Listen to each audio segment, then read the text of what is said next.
오늘 하나님께서 우리에게 주시는 생명의 말씀은 사무엘상 3장 19절에서 21절까지 말씀입니다.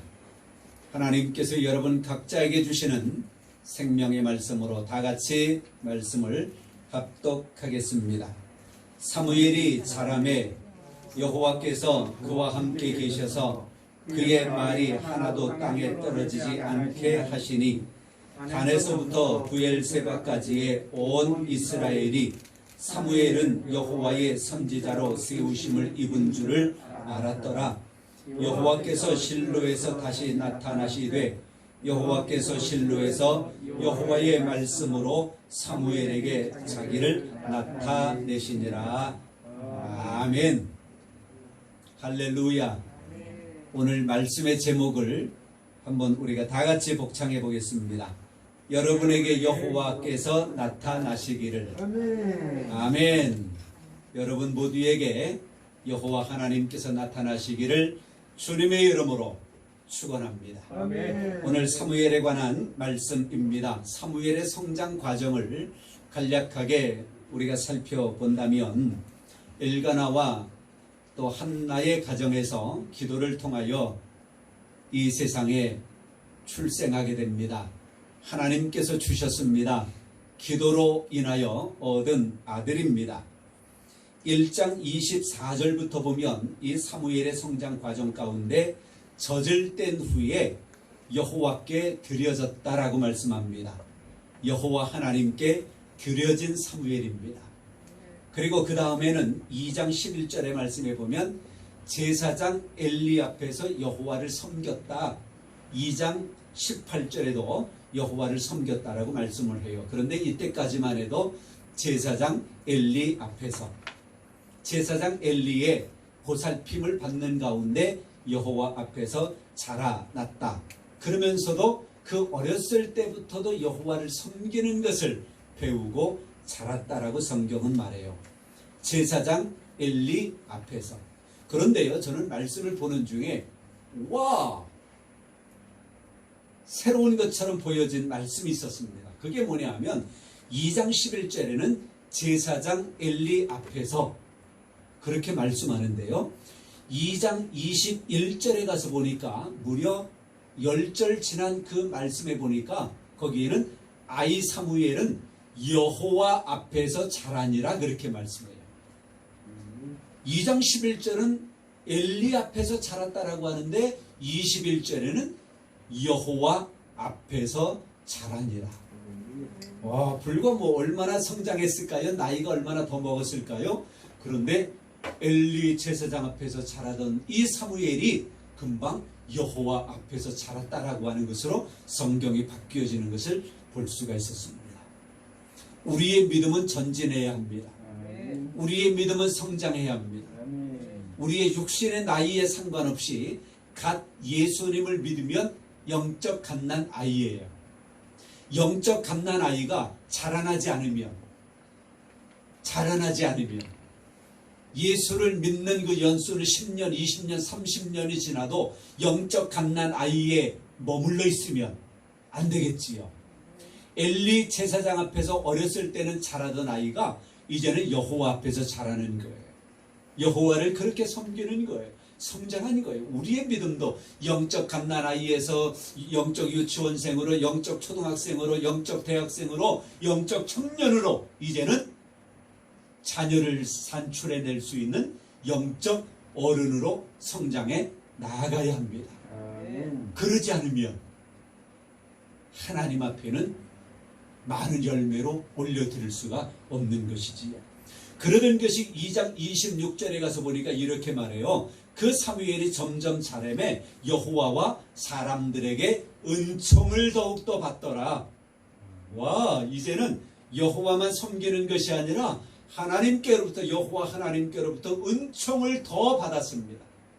여호와께로만 아니에요. 사람들에게도 은총을 받는 사무엘. 균형 잡혀야 되잖아요. 하나님만 그러고 집안은 개판인 그런 가정이 있다면 바람직하지 못하지요. 사람만 하다가 하나님은 뒷전으로 팽개쳐버리는 그리스도인이 있다면 합당치 못하지요. 하나님께도 영광 돌리고 사람에게도 영광 돌리고 하나님도 기쁘시게 하고 사람도 기쁘게 하는, 그리고 하나님께로부터도 은총을 받고 사람에게도 은총을 받는 균형 잡힌 사람, 이 땅에 필요합니다. 제가 부교역자로 있던 교회에 어떤 장로님이 약사셔요. 약사. 한의 약도 하면서 또 양약도 파시는 약사. 그런데 그분이 그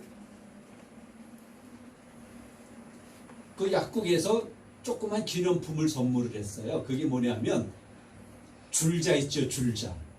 줄자가 있는 것인데요. 그 안에는 수평을 재는, 수평 아시지요? 이런 뭐 물건 만들 때 수평 재잖아요. 그 속에 물방울 하나 들어가 있잖아요. 그 수평을 재. 그걸 선물을 했어요.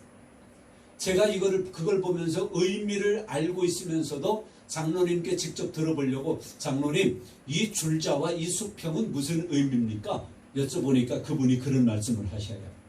하나님께 대하여는 줄자처럼 점점 커지잖아요. 하나님께 대하여는 성장해야 되고요. 이 세상에 대해서는 공평하게 살아가야 맞지요. 그런 의미입니다. 그래요. 하나님께로는 자라가야 되고요.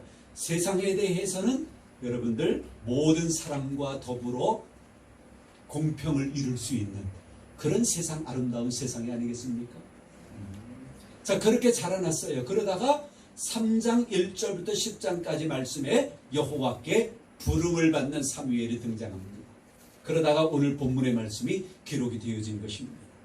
오늘 말씀을 보면요, 짧은 말씀이지만 굉장히 의미심장한 그런 내용들이 많이 있습니다. 첫 번째 19절에 보니까 사무엘이 자라나는데 여호와께서 그와 함께 계셨대요. 임마누엘, 하나님이 우리와 함께 계시다 함이라. 여러분에게 임마누엘의 은혜가 항상 있기를 바랍니다. 예?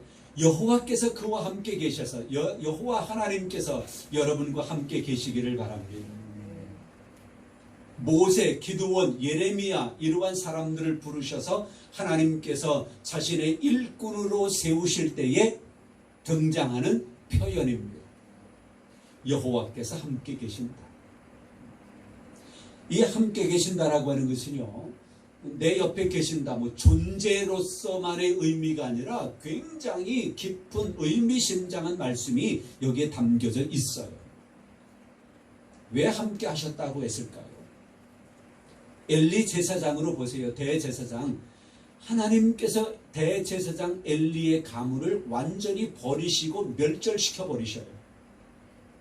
왜 그러셨을까? 우리가 몇 번 말씀을 들었잖아요. 여호와 하나님께서 엘리에게서 떠나가 버리셨는데 왜 그러셨을까? 성경에 보니까요, 2장 27절부터의 말씀에 의하면 엘리는 하나님을 존중히 여기지 않았어요. 무엇을 존중히 여겼을까요? 그러면 백성들이 재물을 가져오면 그것을 갈취해 나가려고 하는 그런 마음, 그 재물을 존중히 여겼어요. 그래서 그 재물을 짓밟고 다니고요. 강탈하고요. 깡패같이 말이지요. 여호와 하나님을 존중히 여기지 아니하는 이 엘리, 그의 두 아들, 그리고 하나님께서 명령한 것을 발로 밟고 자신들을 살찌게 하는 그런 행동이 있음으로 인하여 하나님께서 대제사장 엘리와 두 아들을 멸절시키고 그 가문을 멸절시키시는 거예요. 대제사장임에도 불구하고 그렇습니다. 그런데 여기 사무엘은 여호와께서 그와 함께 계셨다. 바로 엘리 대제사장과 사무엘을 대조시키고 있는 거예요. 대제사장이면서 엘리는 여호와께서 함께 계시지 않았는데 사무엘은 함께 계신다 이거지요. 하나님은 자신을 가까이 하는 자와 함께 하십니다. 하나님은 하나님을 존중히 여기고 하나님의 말씀을 순종하는 믿음의 사람과 함께 하십니다. 여러분에게 그런 하나님이 함께 하시는 임마누엘의 은혜가 항상 있기를 다시 한번 소원합니다. 함께 계셔야 돼요. 하나님이 함께 계셔야 돼요. 두 번째 볼 것은요, 뒤에 이어지는 말씀 보니까 사무엘의 말에 권위를 주셨어요. 권세를 주셨어요. 입술의 권세를 하나님이 주신 거예요. 사무엘이 한마디 한마디 하는 것이 성경에 보니까 땅에 떨어지지 않게 하셨다라고 말씀합니다.